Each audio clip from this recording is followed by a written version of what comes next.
How to change Discord password if you forgot it. First, open up the Discord app on your phone or computer. If you're not on the app, no worries, just go to the Discord website, discord.com/login.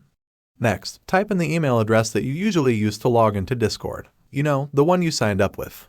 Now, underneath where you'd normally type your password, look for a link that says Forgot Your Password. It's usually in a different color or underlined. Click or tap on that link. Discord will then send an email to the email address you just entered. Check your email. You should see a new message from Discord. It might take a minute or two to arrive, so be patient. Open the email from Discord. Inside, you'll find some instructions and maybe a link to reset your password.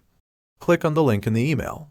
Follow the instructions on the page that opens up. Usually, you'll have to type in your new password twice to confirm it. Make sure your new password is something you'll remember but also something secure. Think of a good one. Once you've done all that, you're all set. You can now log into Discord with your brand new password.